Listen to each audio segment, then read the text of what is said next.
My wife made coffee with strange smell. I swapped mugs with SIL and then. I never expected my 10-year marriage to end over a cup of coffee. Looking back, I should have seen the signs months earlier, the late-night phone calls, the sudden interest in her appearance, the unexplained absences. But it was the coffee that finally made everything clear. My name is Daniel Harrison, 38, financial analyst at Robertson & Klein.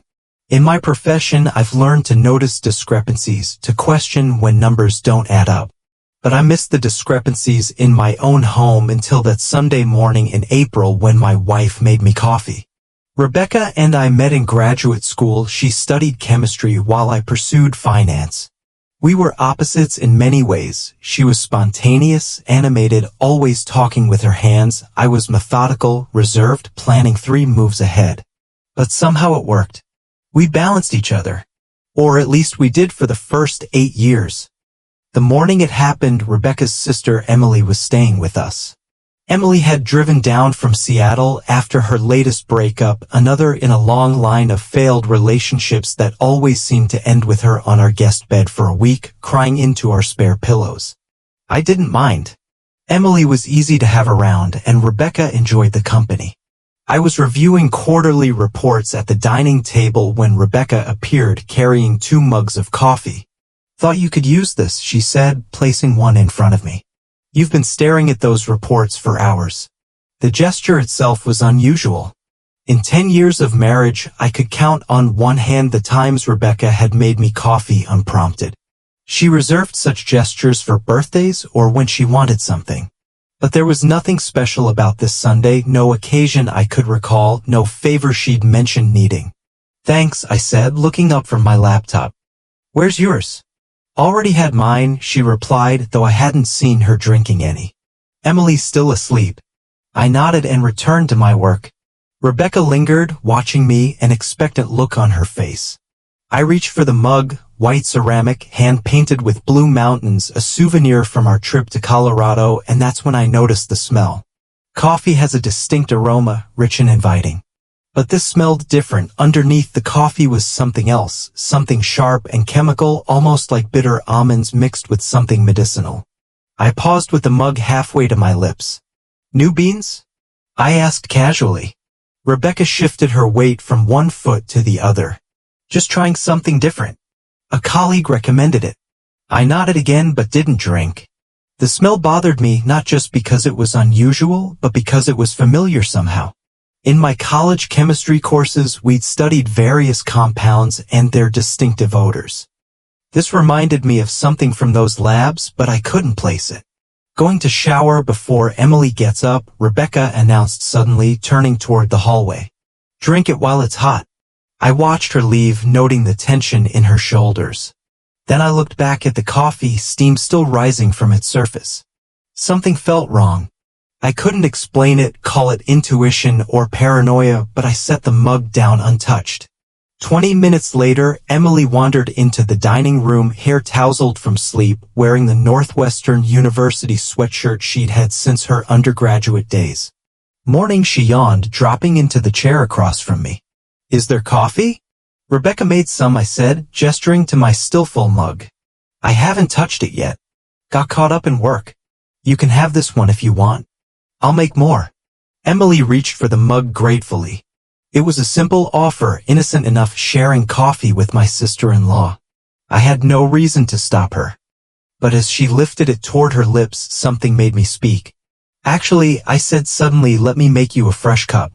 That one's probably cold by now." Emily waved me off. "Cold coffee is still coffee. I'm desperate." Before I could say anything else, Rebecca returned, hair damp from the shower. She froze at the sight of Emily holding my mug. "Wait," Rebecca said, her voice sharper than the situation warranted. "That's Daniel's." Emily shrugged. "He offered." "I'll make you your own," Rebecca insisted, moving quickly to the kitchen. "That one has artificial sweetener in it." "You hate that." Emily frowned, setting the mug down. "Since when do you use artificial sweetener, Daniel?" "I don't," I said, watching Rebecca's back as she practically ran to the kitchen. Minutes later, Rebecca returned with a new mug for Emily, different from mine, yellow ceramic with a chip on the handle. I noted how carefully she placed it in front of her sister, how she'd positioned herself between Emily and my untouched coffee. "I need to run to the store," Rebecca announced. "We're out of milk." We weren't out of milk. I'd used it in my cereal that morning. "I'll come with you," Emily offered. "I need to grab a few things anyway." "No." Rebecca's response was too quick, too forceful. She composed herself. "I mean, it'll be quick. You just woke up. Enjoy your coffee." After Rebecca left, I stared at the two mugs on the table, mine still untouched, Emily's half empty. Something was very wrong here. "Emily," I said slowly, "did that coffee taste strange to you?" She shook her head. "Tastes fine." "Why?" I pushed my mug toward her. "Smell this." She leaned forward, sniffed, and wrinkled her nose. "That does smell weird. Kind of like almonds? But chemical." And that's when it clicked, that familiar smell from college chemistry. Potassium cyanide. Known for its bitter almond odor. My blood ran cold. Couldn't be. Rebecca was a chemist, yes, but she worked in pharmaceutical sales now. She wouldn't have access to. But then again, with her background and connections, maybe she would. "Don't drink any more of that," I said, taking Emily's mug from her hands. "In fact, don't drink anything Rebecca gives you." Emily stared at me, confusion giving way to alarm. "Daniel, what's going on?" I didn't answer immediately. The implications were too horrifying, too absurd. My wife of 10 years poisoning my coffee? But the evidence was mounting. The unusual gesture of making coffee. The strange smell. Her panic when Emily nearly drank from my mug. "I'm not sure," I finally said. "But I think we need to be careful." When Rebecca returned 30 minutes later without milk, I was waiting in the kitchen. I'd poured both coffees down the drain and washed the mugs thoroughly. Emily was upstairs, packing her things at my insistence, though I hadn't told her my full suspicions. "Where's Emily?" Rebecca asked, setting her purse on the counter. "Taking a shower," I lied easily. She said the coffee made her stomach upset. Rebecca's face paled. "What coffee?" "Yours," I said, watching her carefully. She finished the whole mug. Rebecca's reaction confirmed everything. She gripped the counter, knuckles white, eyes wide with panic. "She drank it all? Is she okay? Why wouldn't she be?" Rebecca didn't answer. She fumbled for her phone, hands shaking so badly she dropped it on the tile floor. As she bent to retrieve it, I saw what looked like tears in her eyes. "Rebecca," I said quietly, "what did you put in my coffee?" She froze, still crouched on the floor. When she looked up, her expression shifted from panic to calculation in an instant. It was chilling to watch, like seeing a stranger emerge from behind a familiar face. "I don't know what you're talking about," she said, straightening up. "I made you coffee. That's all. With potassium cyanide." The words hung between us like a physical thing. Rebecca didn't deny it. She didn't look shocked or confused. She just stared at me, assessing, recalculating. "Emily didn't drink it," I continued. I stopped her. "She's upstairs packing." I told her to go to a hotel. Rebecca's shoulders slumped slightly. Relief? Disappointment? I couldn't tell anymore. "Why?" I asked, the simplest question, the only one that mattered. Rebecca sank into a kitchen chair, suddenly looking exhausted. "You weren't supposed to notice." "The smell?" "Bitter almonds are pretty distinctive, Rebecca. You're a chemist. You should know that." "I diluted it," she said, as if that explained everything. "It should have been undetectable." I felt strangely calm, considering my wife was casually discussing how she'd attempted to poison me. Perhaps shock. Perhaps the analytical part of my brain taking over, distancing me from the emotional impact. "That's not what I asked," I said. "Why try to kill me?" Rebecca looked up, genuine surprise crossing her features. "Kill you? I wasn't trying to kill you. The dose was carefully calculated, just enough to make you sick." "Why would you want to make me sick?" She sighed, a sound of frustration rather than remorse. "Mark and I needed time." "Mark?" The name meant nothing to me. "From work. We've been seeing each other. For about a year now." The revelation should have hurt more than it did. Perhaps I'd sensed it all along, the late nights, the weekend conferences, the sudden password changes on her phone. But there was still a piece missing. "So you're having an affair," I said flatly. "That doesn't explain poisoning me." Rebecca's eyes darted to the side, a tell she'd had since college when she was hiding something. "If you got sick, food poisoning, stomach flu, whatever, I could take care of you. Be the devoted wife. Then use that as cover to meet Mark. No one questions a wife stepping out for supplies when her husband is ill." The cold calculation behind it stunned me. Not just infidelity, but poisoning as a cover for it. "And what if I'd gotten sicker than you planned? What if I'd died?" "The dosage was precise," she insisted, scientific even in her deception. "I know what I'm doing." "Clearly not," I said, "or I wouldn't have noticed." Rebecca's expression hardened. "What are you going to do? Call the police? You have no proof. The coffee's gone. And it would be your word against mine." Respected pharmaceutical professional versus finance guy under stress. She was right about the lack of evidence. I'd washed everything, instinctively destroying any proof. But she was wrong if she thought I'd let this go. "Why make coffee for me at all?" I asked. "Why not just say you were going out for groceries?" "You've been tracking the car," she said calmly.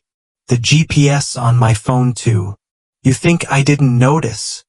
I hadn't been tracking anything. The realization that she thought I had, that she'd been taking precautions against actions I wasn't even taking, spoke volumes about her state of mind. About our marriage. "So this has happened before," I said slowly. "The coffee. The strange smell."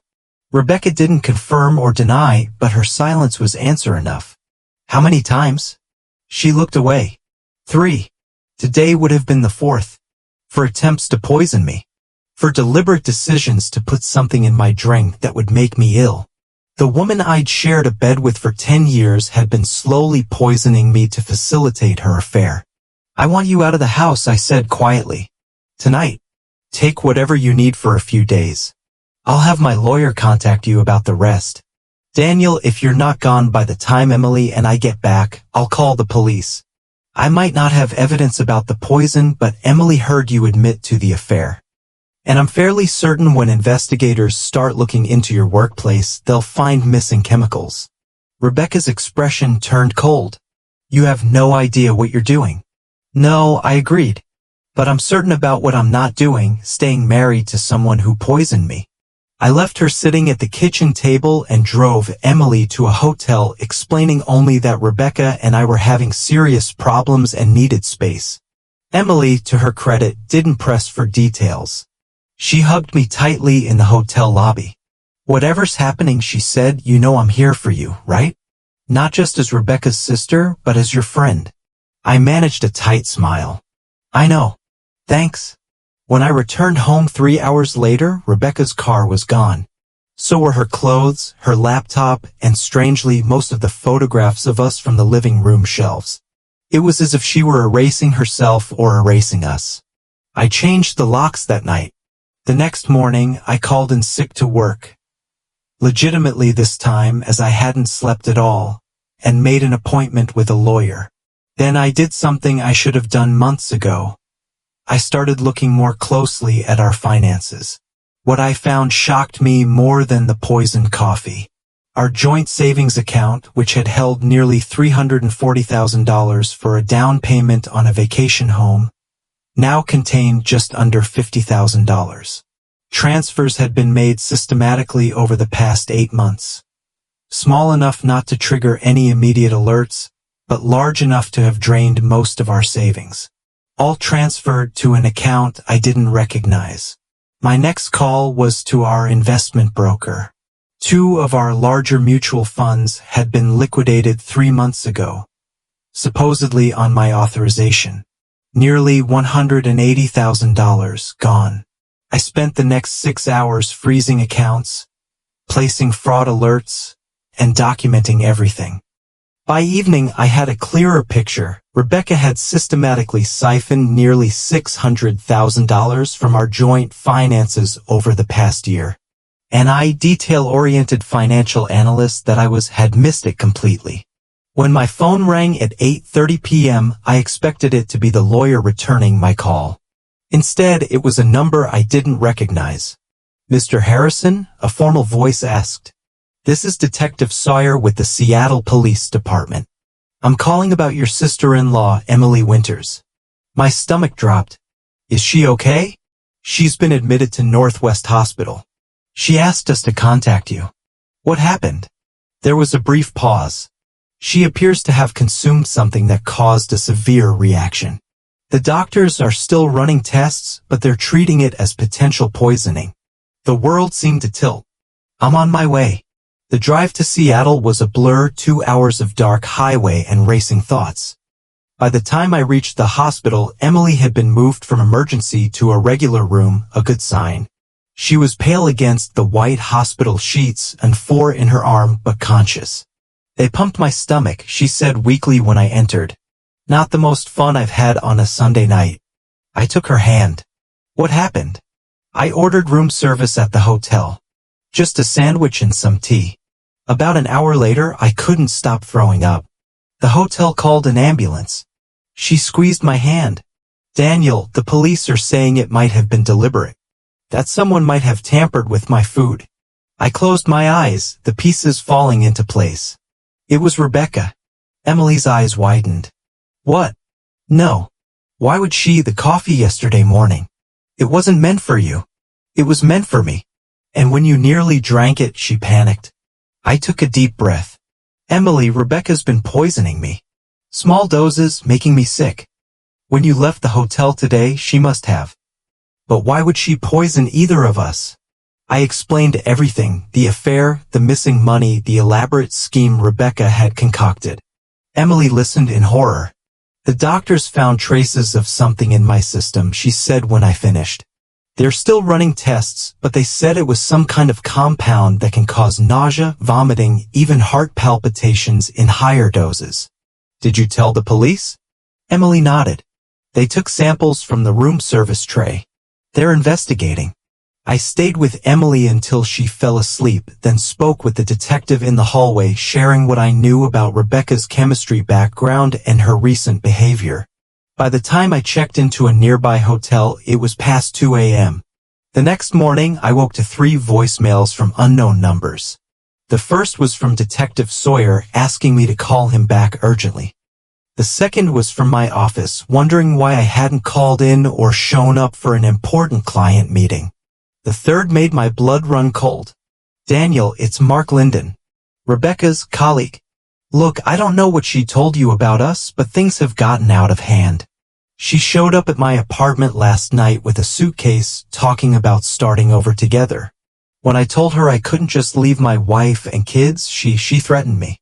Said she had nothing left to lose.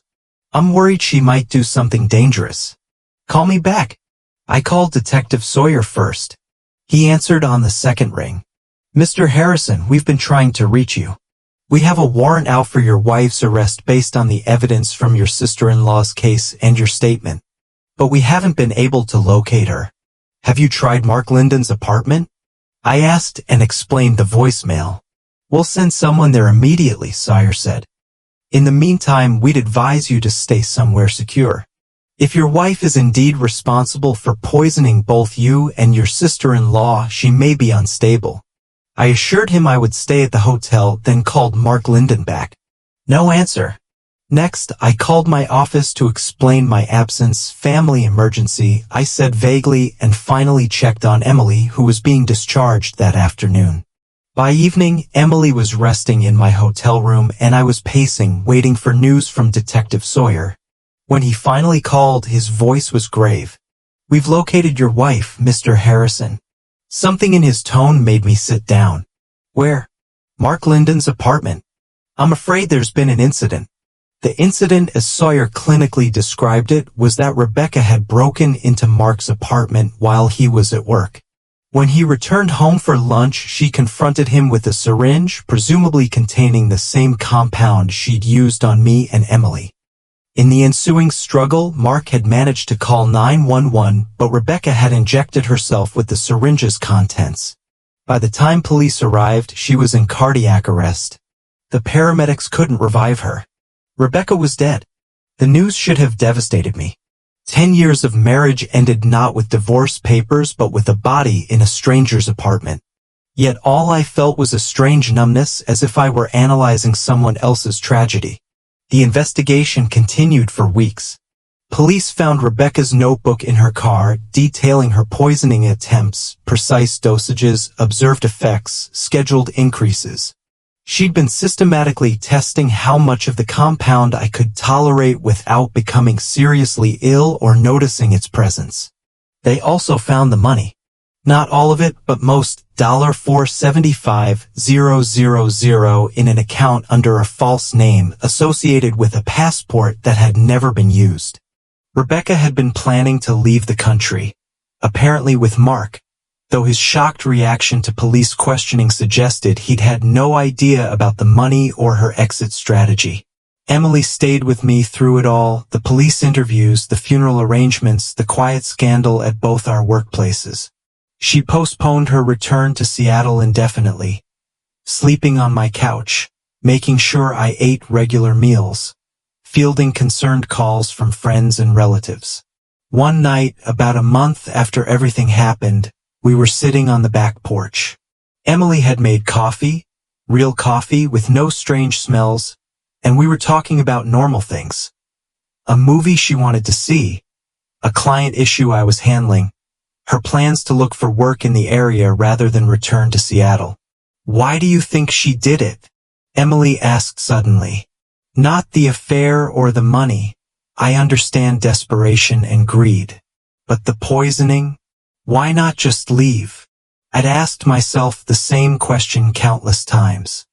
The detectives had theories: control, mental instability, fear of confrontation, but none felt satisfying. "I think," I said slowly, "she wanted to leave, but she wanted to be the victim when she did. If I got sick enough, she could play the devoted wife publicly while setting up her escape. Then, when I recovered, she'd be gone, and everyone would say, 'Poor Rebecca, she took care of him through his illness and he still couldn't keep her.'" Emily considered this. "So it was about the narrative." "It was always about the narrative with Rebecca," I said. "How things looked mattered more than what they were." Emily nodded, sipping her coffee. "What happens now?" It was a bigger question than it seemed. What happens when your decade-long marriage ends with betrayal, theft, poisoning, and death?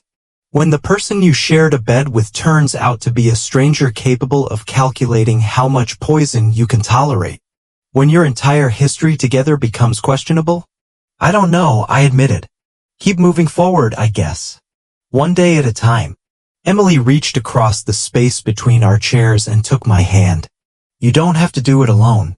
Her hand in mine felt different than I expected, not just comforting, but something more. I looked at her, really looked, and saw not just my sister-in-law, but a woman who had stood by me through an unimaginable nightmare, who had herself been poisoned as collateral damage in my marriage's implosion, who had put her life on hold to help me pick up the pieces. "No," I agreed quietly. "I don't." 6 months later, the police investigation was officially closed.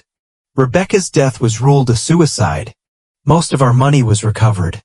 The house was sold. I couldn't bear to live there any longer, with its memories and its kitchen where my coffee had been poisoned multiple times. I bought a smaller place closer to the city. Emily found a job at a local university teaching the chemistry she'd always loved but never pursued professionally. She rented an apartment 15 minutes from mine. We had dinner together twice a week, then 3 times, then almost every night. We were careful with each other, with the boundaries between us, with the complicated emotions that came with finding connection in the aftermath of tragedy. Rebecca's shadow still fell between us sometimes, a shared history neither of us could fully escape. But there were good days too. Days when I didn't think about poisoned coffee or emptied bank accounts. Nights when Emily's laugh reminded me that joy was still possible. Mornings when I woke without that weight of dread that had become so familiar. A year after Rebecca's death, Emily and I sat on the balcony of my new place, watching the city lights. She was telling me about her students, animated in a way she rarely was with others. I made us both coffee, a ritual that had once been tainted but that we had deliberately reclaimed. When I handed Emily her mug, yellow ceramic, no chips, our fingers brushed. Neither of us pulled away. I never expected any of this, she said quietly. Sometimes I feel guilty being here with you. Like I'm betraying her memory.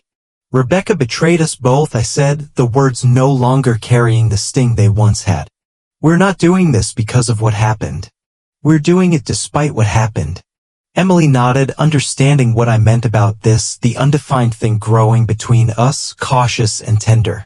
I still can't believe I almost drank that coffee, she said, a shadow crossing her face. If you hadn't stopped me. But I did, I reminded her. And then you survived the hotel poisoning on your own strength. She smiled then, a real smile that reached her eyes. We're quite a pair, aren't we? Survivors of the same storm. I took her free hand in mine. I'll make you coffee every morning if you want. But I draw the line at taste testing. Her laugh echoed in the night air, bright and genuine. And I knew then that while my marriage had ended over a cup of poisoned coffee, something new, something honest and real had begun the moment I swapped those mugs with my sister-in-law. Sometimes survival is its own kind of victory. And sometimes, if you're very lucky, it's just the beginning.